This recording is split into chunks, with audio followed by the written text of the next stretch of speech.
High ரிமேட்ஸ். நம்ம last வீடியோவில் வந்துட்டு கிளாஸ் காம்பனண்ட்னா என்ன, ஃபங்க்ஷனல் காம்பனண்ட்னா என்னன்னு சொல்லி பேசியிருந்தோம். ஸோ கிளாஸ் காம்பனண்ட் வந்து நான் எக்ஸாம்பிள் கொடுக்கல, because nowadays we are using functional component only everywhere. So அதனால தான் கிளாஸ் காம்பனண்ட் வந்து நான் எக்ஸாம்பிள் கொடுக்கல, ஜஸ்ட் ஒரு ஹை லெவல் பிக்சர் மட்டும் கொடுத்தேன். கிளாஸ் காம்பனண்ட் என்ன, அதோட லைஃப் சைக்கிள் ஈவெண்ட்ஸ்னா என்ன, மவுண்டிங்னா என்ன, அன்மவுண்டிங்னா என்ன, அப்டேட்டிங்னா என்னன்னு சொல்லியிருந்தேன். அன்மவுண்டிங் வந்துட்டு நான் ஒரு சைல்ட் காம்பனண்ட் கிரியேட் பண்ணும்போது அன்மவுண்டிங் வந்து உங்களுக்கு நான் எக்ஸ்பிளைன் பண்ணுறேன்னு சொல்லியிருந்தேன். அதர் தான் that use state, use effect வந்துட்டு எக்ஸ்பிளைன் பண்ணியிருந்தேன். யூஸ் ஸ்டேட் வந்து எதுக்காகனா ஸ்டேட் மேனேஜ்மெண்ட்டுக்காக. யூஸ் எஃபெக்ட் வந்து எதுக்காக அப்படின்னா to do some manipulations during the mounting, unmounting and updating. அந்த ரீசனுக்காக தான் வந்துட்டு யூஸ் எஃபெக்ட் வந்து நான் சொல்லியிருந்தேன். ஓகே, அந்த யூஸ் எஃபெக்ட்ல வந்து மெயினாக வந்துட்டு யூஸ் எஃபெக்ட் வந்துட்டு we can write it in a different way. ஓகேங்களா, அது எப்படின்னு சொல்லிட்டு நான் வந்துட்டு எக்ஸ்பிளைன் பண்ணுறேன். So before getting this part, I'm going to create a one TypeScript object to handle all these values. ஓகேங்களா, so I'm going to take a help from uh, Copilot. So I'm going to ask create an interface for this model. ஓகேங்களா, இந்த select பண்ணதுக்கு வந்து ஒரு interface வந்து create பண்ண சொல்கிறேன். So how the way the code is getting changed, just wait and watch. So இப்போ பார்த்தீங்க அப்படின்னா இன்டர்ஃபேஸ் வந்து கிரியேட் ஆயிடுச்சு. ஸோ இதில் வந்து நேம், ஸ்ட்ரிங்கு, சப்ஸ்கிரைபு, மோடு வந்துட்டு ஆன்லைன் ஆர் ஆஃப்லைன் அப்படின்னு சொல்லி மென்ஷன் பண்ணியாச்சு. ஸோ இப்போ பார்த்தீங்க அப்படின்னா ஜஸ்ட் ரொம்ப சிம்பிளுங்க. Const form data, set form data of this one, அதுக்கப்புறம் const submitted, set submitted of use false. ரொம்ப சிம்பிளாக மாறிடுச்சு. இதுக்கு பிஃபோர் வந்துட்டு ஸ்டேட் வந்து எப்படி இருந்தது, ஆனால் இப்போ வந்து ஸ்டேட் வந்து எவ்வளோ சிம்பிள் ஆயிடுச்சு. இப்போ புரியுதுங்களா, ஜாவாஸ்கிரிப்ட் ஆப்ஜெக்டோட ஃபியூச்சர். ஸோ இது தாங்க மெயினாக வந்து இண்டஸ்ட்ரியில் நம்ம யூஸ் பண்ணுவோம். We will not have a separate for state for each attribute. இது வந்து ஒரு கலெக்ஷனாக ஒரு ஜாவாஸ்கிரிப்ட் ஆப்ஜெக்டாக கிரியேட் பண்ணி அந்த ஆப்ஜெக்ட்டுக்கு தான் நம்ம ஸ்டேட் வந்து செட் பண்ணுவோம். ஸோ இப்போ ஆட்டோமேட்டிக்லி ஸ்டேட் வந்து செட் ஆயிடுச்சு. ஸோ இது எப்படி வந்து அப்டேட் பண்ணுறாங்க அப்படின்னா இங்கே பார்த்தீங்கன்னா ஆன் சேஞ்சில் ஈவெண்ட்டை கேப்சர் பண்ணி this on change event I explain very clearly in Java script things. இது வந்துட்டு ஆன் சேஞ்சுங்கிற ஈவெண்ட், அதை வந்து ஈவெண்ட்டை வந்து கேப்சர் பண்ணி அதில் வந்து செட் ஃபார்ம் டேட்டா வந்து செட் பண்ணுறாங்க. இது வந்து ஒன்று வந்து ரீட் பண்ணுறதுக்கு, இது வந்து ஒன்று வந்து செட் பண்ணுறதுக்கு. இது ரீடிங், இது ஃபார் செட்டிங். ஓகேங்களா, ஸோ வந்து செட் ஃபார்ம் டேட்டா யூஸ் பண்ணி ப்ரீவியஸ் வேல்யூவை வந்து கெட் பண்ணி இதில் வந்து இந்த இதில் நம்ம எந்த இதை மாற்றுறோம், மெயினாக நேம் மட்டும்தான் மாற்றுறோம். இந்த கண்ட்ரோலில் we are changing only the name. ஆனால் previous values, the other values like course and subscribe இது எல்லாமே மாறக்கூடாது இல்லையா. அதுக்கு நம்ம என்ன யூஸ் பண்ணுறோம் அப்படின்னா ஸ்ப்ரெட் ஆப்ரேட்டர். இது ஆல்ரெடி உங்களுக்கு நான் எக்ஸ்பிளைன் பண்ணியிருக்கேன் very clearly. So spread operator use பண்ணிவிட்டு அதர் வேல்யூஸ் அப்படியே காப்பி பண்ணிவிட்டு I M going to just change the name. So event dot target dot value, இந்த event dot target dot value என்னோட JavaScript வீடியோஸ்லாம் நான் எக்ஸ்பிளைன் பண்ணியிருக்கேன். இப்போ உங்களுக்கு புரியுதா ஜாவாஸ்கிரிப்ட் வந்து எவ்வளோக்கு எவ்வளோ ரியாக்ட் நான் பண்ணுறதுக்கு முன்னாடி எனக்கு நீடட் அப்படின்னா இதுதான். நம்ம ரியாக்டில் வந்து மெயினாக என்ன பண்ணியிருக்கோம் அப்படின்னா ஜஸ்ட் ரெண்டரிங் தான் பண்ணியிருக்கோம். ஜஸ்ட் நம்ம ஹூக்ஸ் தான் யூஸ் பண்ணியிருக்கோம். யூஸ் எஃபெக்ட், யூஸ் ஸ்டேட்டு, அதுக்கப்புறம் டிஎஸ்எக்ஸில் ரிட்டர்னு, இவ்வளோ தாங்க ரியாக்டில் நம்ம யூஸ் பண்ணியிருக்கோம். அதர் தேன் தட் எல்லாமே பியூர்லி ஜாவாஸ்கிரிப்ட் தான். ஜாவாஸ்கிரிப்டில் நம்ம என்னென்ன பண்ணணுமோ அதே தான் சேம் திங் இங்கே பண்ணுவோம். There is no change in that. ஓகேங்களா, ஸோ இந்த வேல்யூ வந்து நான் லாஸ்ட் வீடியோவில் சொல்கிறேன்னு சொல்லியிருந்தேன். இந்த மாதிரி ரீடிங் வேல்யூ இதை நீங்கள் வந்து அப்டேட் பண்ணிட்டீங்க. அந்த அப்டேட் பண்ண வேல்யூ வந்து இங்கே வந்து ஷோ பண்ணுறதுக்காக தான் இந்த வேல்யூவோட இதில் வந்து பைண்ட் பண்ணிடுவாங்க. ஸோ எல்லாத்துக்குமே வேல்யூ இருக்கும். ஈவன் செலக்ட்டுக்கு வேல்யூ இருக்கும். செக் பாக்ஸுக்கு வந்து செக்டு. ஸோ செக்டு இதுக்கு வந்து டெக்ஸ்ட் பாக்ஸுக்கும் ட்ராப் டவுனுக்கும் வேல்யூன்னு சொல்லுவாங்க. அதே மாதிரி செக் பாக்ஸுக்கு வந்து செக் அப்படிங்கிற அட்ரிபியூட்டு, ரேடியோ பட்டனுக்கும் செக்டுங்கிற அட்ரிபியூட்டு தான். ஓகே, ஸோ இது எல்லாமே இதுதான் கான்செப்ட். இது வந்து டைப் பட்டன் வந்து சப்மிட் அண்ட் கேன்சல் நம்ம ஆல்ரெடி பார்த்தோம். சரி, ஓகே, இப்போ இந்த செக்ஷனை மட்டும் நான் வந்து சைல்ட் காம்பனண்ட்டாக வந்து கிரியேட் பண்ணுறேன். சைல்ட் காம்பனண்ட்டாக கிரியேட் பண்ணி அது வந்து அதில் என்னென்ன நடக்குது அப்படின்னு உங்களுக்கு நான் எக்ஸ்பிளைன் பண்ணுறேன். Create a child component for the selected code.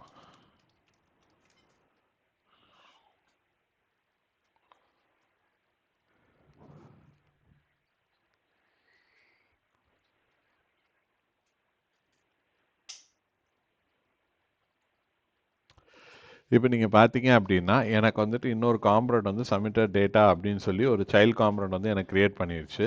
அதே சமயத்தில் you can see here the mistake which I did it in app prompt engineering. சரிங்களா, நான் வந்து இப்போ submitted data யூஸ் பண்ண சொன்னேன். ஆனா இந்த ஃபார்ம் டேட்டாவை நான் யூஸ் பண்ணிக்க சொல்ல. ஸோ அது என்ன பண்ணிருச்சு அப்படின்னா it is passing all the attributes here. So இது தப்பு இல்லைங்களா? So I am going to ask him to use the same interface to pass the data அப்படின்னு சொல்லி சொல்றேன். ஓகே.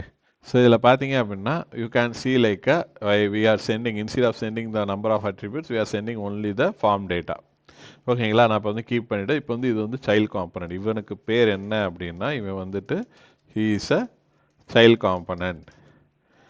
ஸோ அதுக்கு சைல்ட் காம்பனண்ட்னா என்ன அப்படின்னா இவன் வந்து நான் ஜஸ்ட் கமாண்ட் பண்ணுறேன். I don't think so we have to use this comment over here. We have to use a comment like this.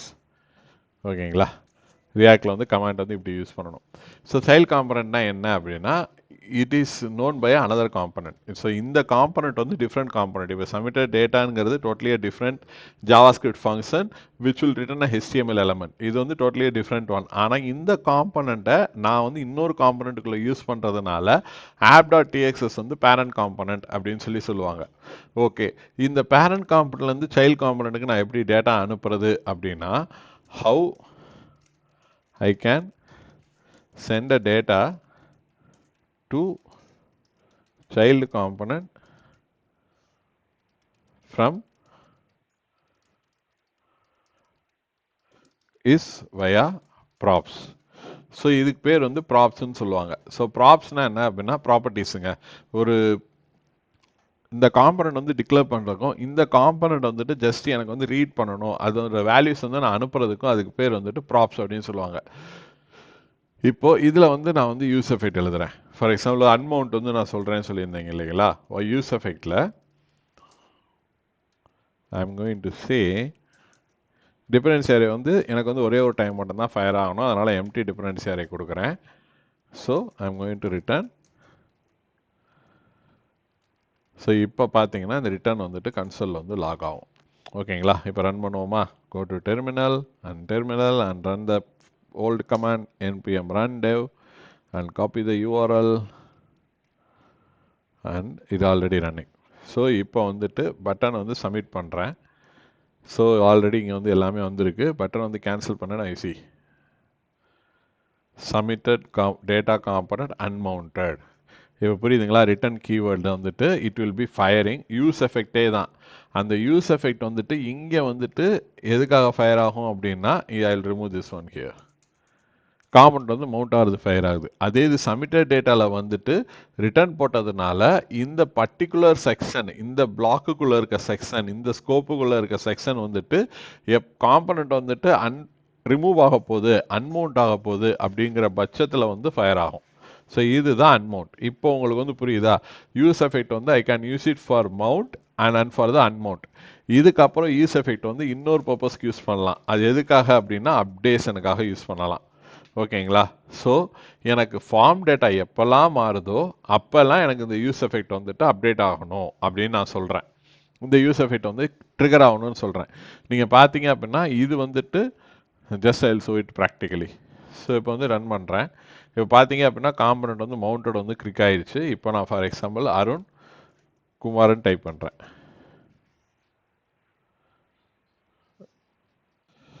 So சின்ன மிஸ்டேக் வந்துட்டு என்ன அப்படின்னா நான் வந்துட்டு இன்னும் வந்து அந்த காம்பனண்ட் வந்து எனக்கு விசிபிள் ஆகலை. ஸோ விசிபிள் ஆகாததுனால என்னால் அந்த அப்டேட் வந்துட்டு கேப்சர் பண்ண முடியல.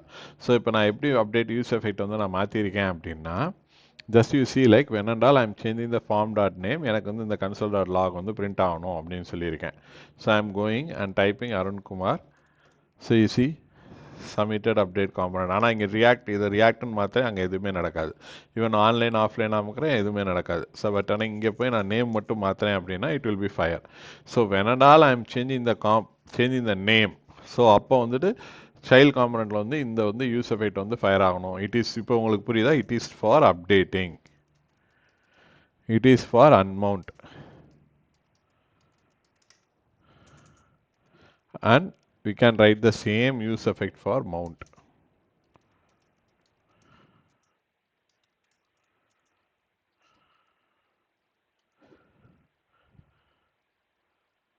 ஸோ யூஸ் எஃபெக்ட் நீங்கள் எத்தனை யூஸ் எஃபெக்ட் வேணாலும் எழுதலாம், but you have to right use effect in 3 ways.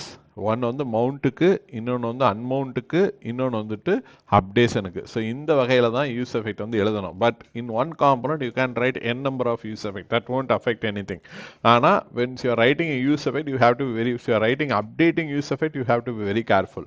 So ஒரு சின்ன சேஞ்ச் இங்கே நடந்தாலும் the function which is running inside this use effect will be triggered continuously. So இதுதான் யூஸ் எஃபெக்டோட பெர்ஃபார்மன்ஸோட இஷ்யூ. ஸோ ஏதாவது ஒரு சின்ன ஒரு ஏபிஐ கால், ஃபார் எக்ஸாம்பிள் இந்த இது மாறும்போது எனக்கு ஏபிஐ கால் ட்ரிகர் ஆகணும் அப்படின்னா நான் இங்கே போய் சின்னதாக ஒரு லெட்டர் எழுதினாலும் உங்களுக்கு ஏபிஐ கால் ட்ரிகர் ஆயிரும்.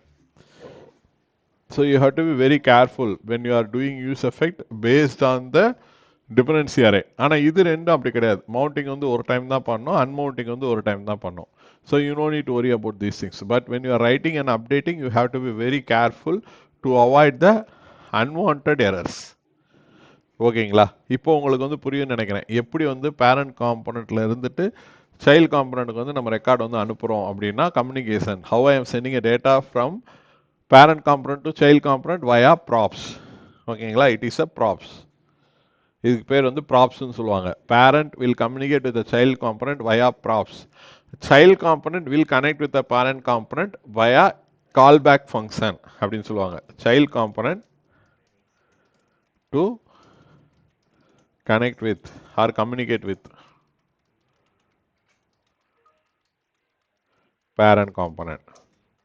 So parent component வந்துனா என்ன அப்படின்னா it holds all the child components. So child componentங்கிறது எங்க வந்து நான் டிஸ்ப்ளே பண்றேன்னா இதே காம்பனண்ட்டை நான் வேற ஏதாவது காம்பனண்ட்ல போய் நான் ஆட் பண்றேன் அப்படின்னா அந்த காம்பனண்ட்டுக்கு இது வந்து சைல்ட் காம்பனண்ட் ஆயிரும். இது வந்து ஸ்டாண்ட் அலோன் காம்பனண்ட்டாக கூட நான் வச்சுக்கலாம், அதில் எந்த இஷ்யூஸும் கிடையாது. பட் எல்லாத்துக்குமே பேரண்ட் காம்பனண்ட்டாக யார் வருவா அப்படின்னா app.asis தான் வந்து வருவாங்க. ஓகேங்க? app.asis root component for every one. இப்போ நல்லா பாருங்க.